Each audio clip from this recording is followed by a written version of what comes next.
People who went on blind dates arranged by friends. What was your worst experience? This happened about 2 years ago. I had been single for almost a year after a bad breakup. My friend Melissa kept insisting she knew the perfect guy for me.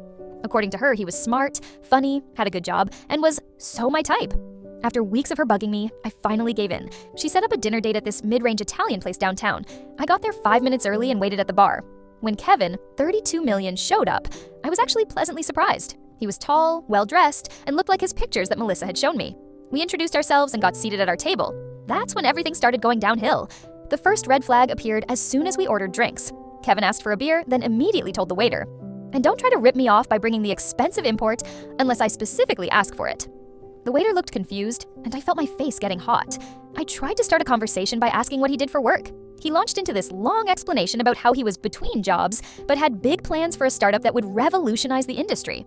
When I asked what industry, he was super vague, something about apps and cryptocurrency.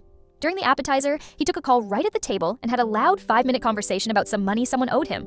He didn't even excuse himself or apologize. Then came the personal questions.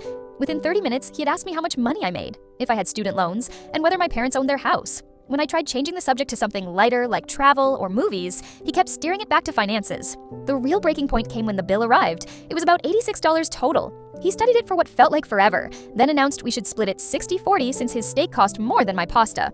Then he calculated the tip down to the penny, 15% exactly, while explaining how waiters actually make plenty in tips and people over-tip out of guilt.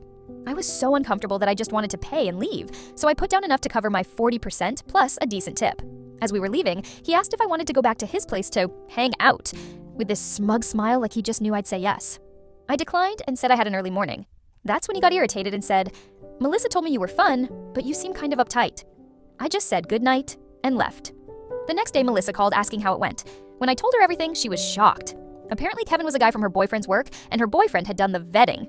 She apologized profusely. The funniest part? A week later, Kevin texted me saying he'd had a great time and wanted to see me again.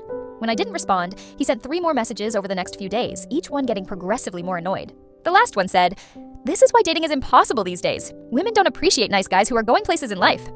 Melissa and I have a new rule: no blind dates unless she's actually spent time with the person herself. Some things you can't trust to secondhand information.